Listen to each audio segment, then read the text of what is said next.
Welcome back to Terraflop.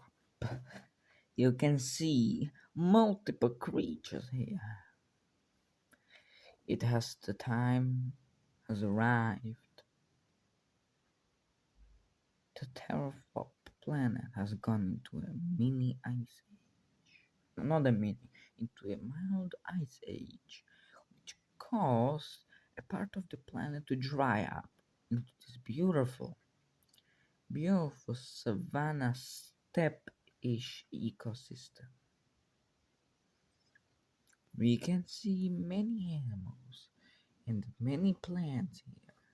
With some plants you're already familiar, or with some you're not.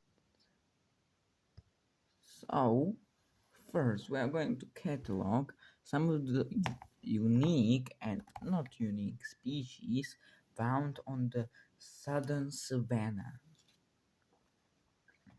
So first we have Alta Plante, or or we have its ancestor Lignum rubi.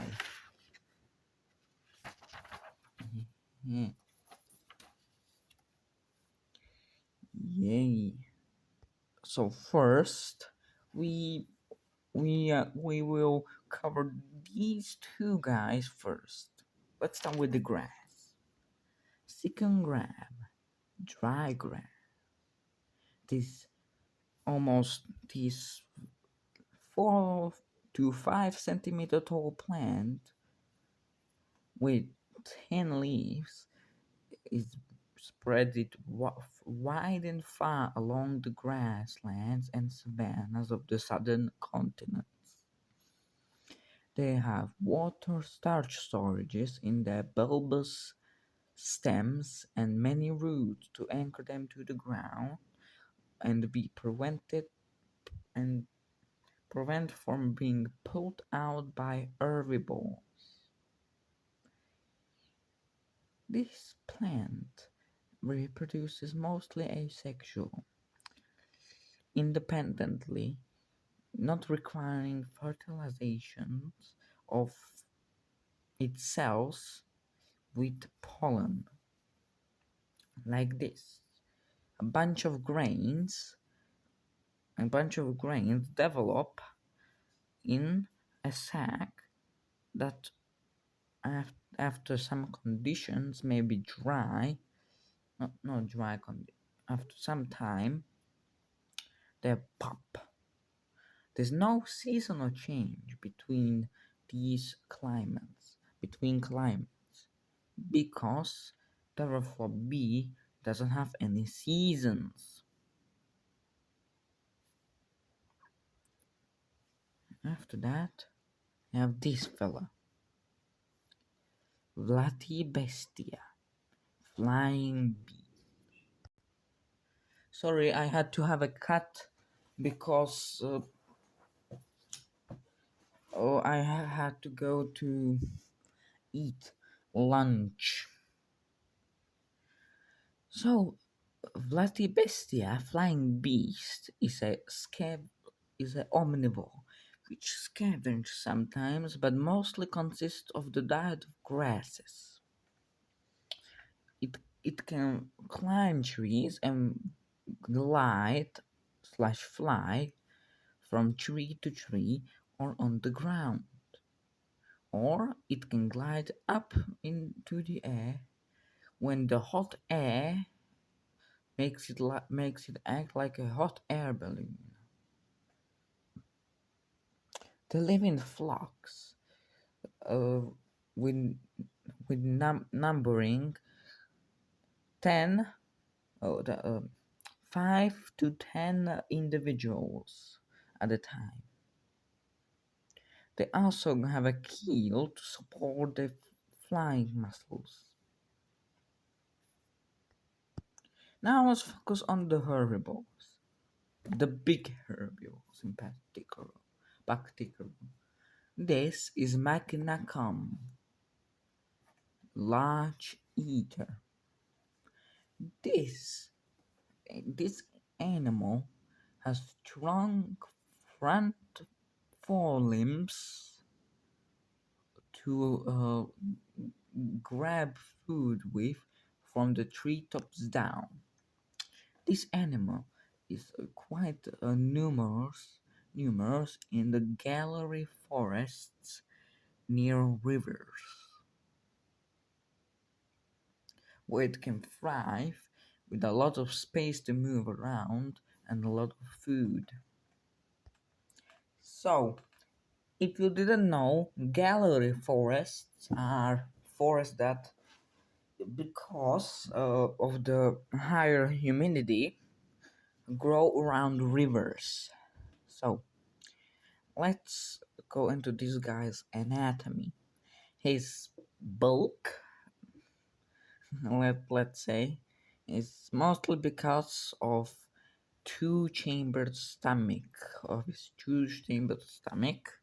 which he uses to eat to process the large amount of vegetation. He also has muscles, huge muscles, like here. Demonstrate that he's like flexing his muscles when he's picking up a tree, and look at this pure muscle. He's just above vegetarian. Has this sail on its back to mainly to attract mates, but also to lose heat. So here we have Saletras pes, a close cousin to Magnacom. Fast food. These animals are the gazelles of the savannah. They're they run, but they can jump. That's the only thing that separates them from Earth animals who fill the same mid to small-sized grazer niche. They live in a herd, unlike Magna Cum, which are mostly solitary. And the Magna Cum was also the skeleton you saw in the panorama.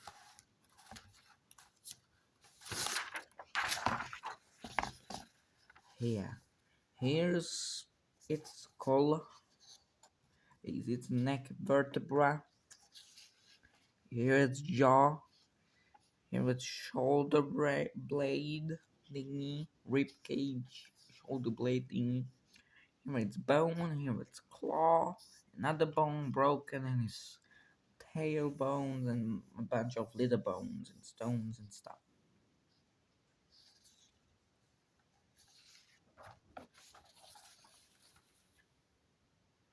So, these guys live in a herd and nest in a single location. When they overgraze that location and then as their young had grown up, they will migrate to another location, letting the previous location regrow.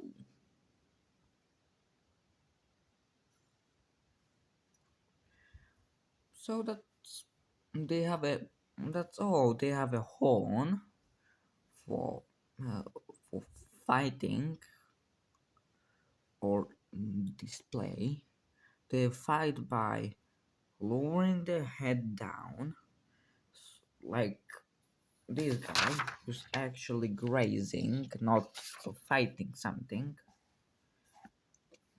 and then rush towards each other, sparring each other for competing for mates or territory. Each herd has its own territory and is defended sometimes. In some species, they defend their territory. Some species have overlapping territory that they don't defend. They have a heat radiation sail on their back, which helps them radiate heat from them.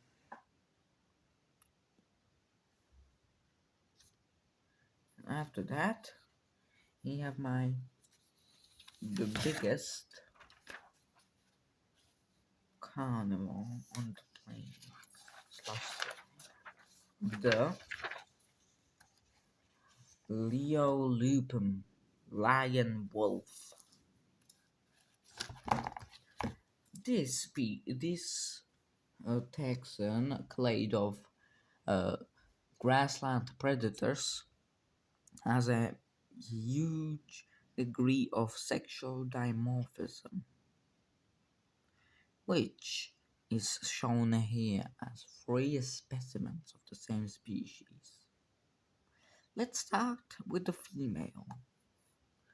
The female has a brownish to tan coloring with a bunch of hairs on the top of its head and a small sharp digging horn for digging, and sharp teeth for hunting, and spade-like claws to help aid in digging. They have a they have a the devolved let's say devolved their tail like magnacom to have nearly zero bones in them. Just two bones holding the tail up, and the rest is just flopping there. After that, we the after that the females, the only females hunt, and they can hunt large prey like magnacom, but often hunt saltwater pests with a different strategy. Here's the strategy for hunting the big magnacom. First, the pack split into three groups: the chasers, the ambush wing A and B. This strategy is common in the gallery forest. So, in the uh it's where was again? Oh, in the hunting thingy, in the hunting strategy. So in the savannah, more open savanna, it's really rare to see this. So the chasers chase the prey into the thick bushes of or gallery forest, while the ambush wing A and B ambush the prey and start killing it. After that, the chasers join, and when they kill the prey item, they can feast. So, Leolupum is also an omnivore, so it can scavenge, and mostly it eats meat and scavenges meat or hunts, but it can also eat grasses or the tubers of the grasses. So these guys dig burrows which look like this. With the bigger pack there's more chambers, and this is the starter burrow, because when a when a bachelor male meets with a bachelor female, it it finds bachelor males are banished from the pack at the age of 1 year, when they start to uh, develop their bright mane and large horn. Also with their throat sacs which they make noises to scare off rivals and predators. Or not predators, rivals and really or dangerous animals in general. I love making that sound. It's like imagine just Leolupum male just staring at you and making this sound, or the bright blue throat sac balloon up to make them seem larger. So this burrow or den is dug up by the female and the male. When they meet, the male leaves their original pack. The female leaves the original pack with the male and finds a new territory. After that, they will dig this burrow for a chamber for the female and a chamber for the male. The female sleeps in the bigger chamber, and the male sleeps in the smaller chamber. But the chamber is quite big because the males are bigger than the females and more muscular. You can see it here. They're large, about a half a meter large, which means they are classified as small carnivores. So, after that, for each new member, that for each new female that is sexually mature, she can mate. They're dug an additional room for her. So when the pack has like 30 individual, which is the maximum size for the pack of the larger species, the small species have smaller packs. So for the larger species, the maximum cap for them is 30 individual. So after that, the den has many entrances and exits. So when something catastrophic happens, they have another exit. So the males are more muscular and they have a bright mane and a large horn, which isn't quite as good for digging. It's mostly for fighting.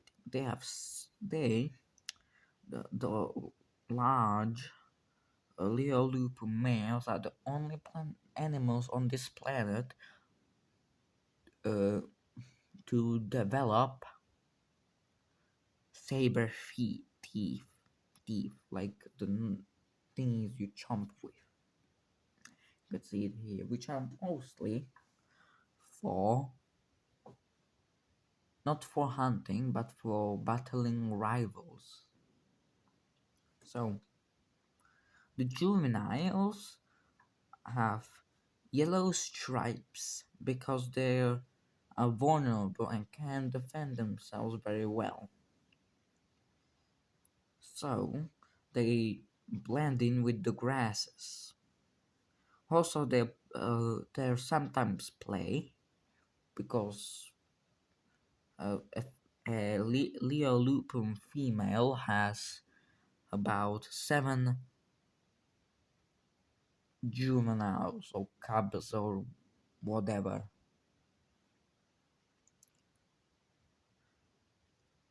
So they play with their siblings in this adorable way when they roll around each other. They make squeaky noises and just adorable.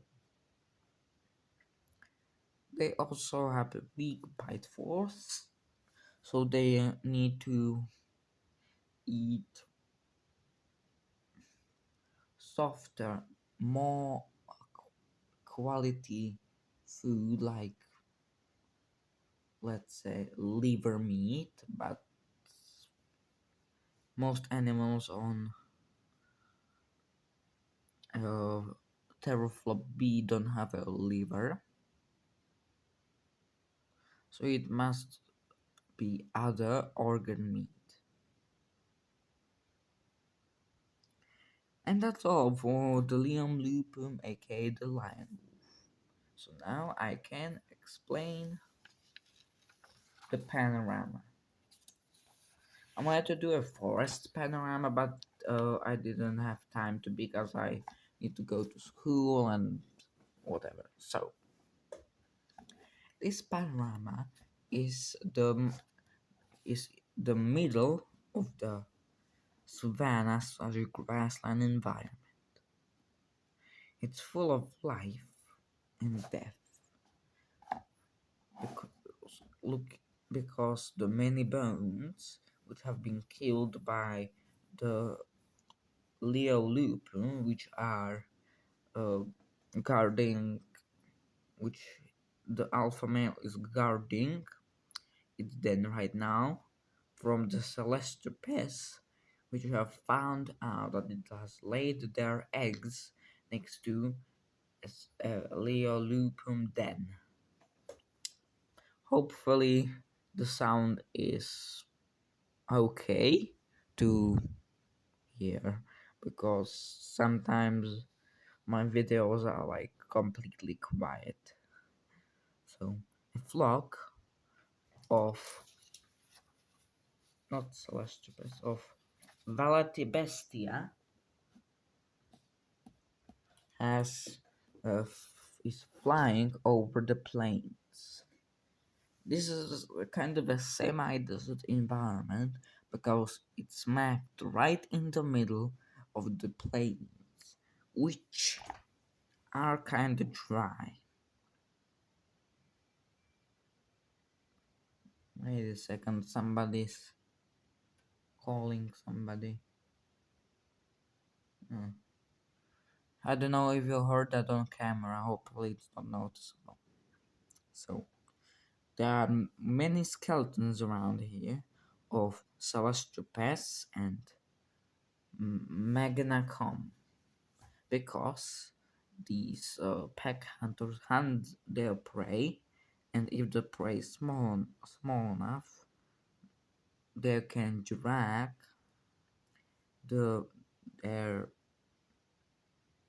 they can drag their prey to their den and use the bones to mark their territory or as- just as a way to decorate. Maybe Leolupum is more intelligent than we thought because it has it has started it has the sense of decorating things with bones like trophies. Maybe in some future episode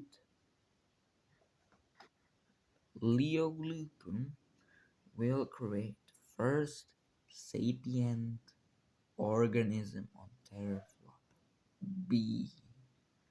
After that, I will move off speculative biology and evolution and move to speculative history. Yeah, we're going to have history. Wait for that in a couple of episodes. So, this pair of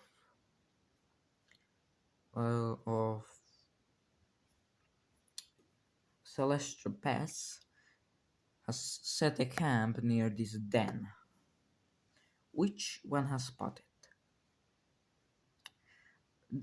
Here, there's this skeleton of a Magnacom is really old, demonstrated by how it's overgrown and there's a tree growing on it.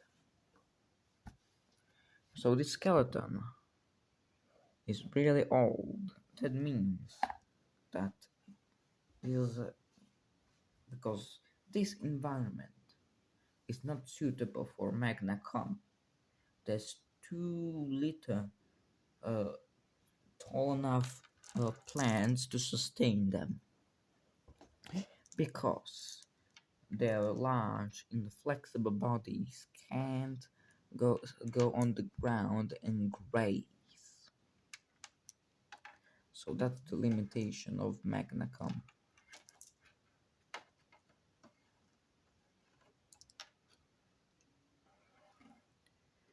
So maybe this was once a lush-ish savanna,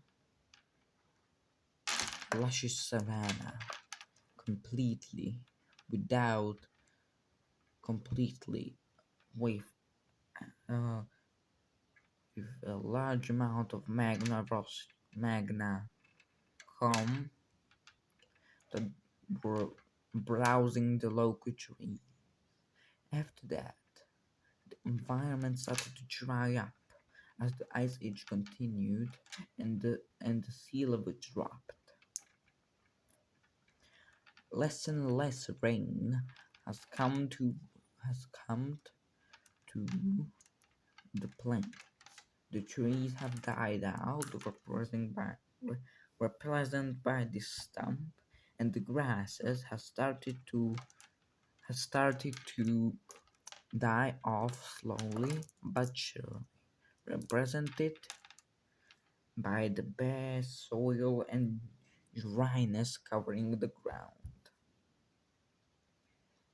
Maybe in a few millions of years, the, in the same place will be a giant desert spanning the whole continent or multiple continents. Who knows? So I will call it the end of this video, and have a good time, because I don't have a good time. I got vaccinated against some mysterious disease. I don't know what disease was it. Maybe it's the vaccine, I guess, against forgetting. That would be great because I tend to forget stuff a lot. So my arm hurts. Yay. So anyway, have a good time. Have a nice day or night. And see you next time. Bye.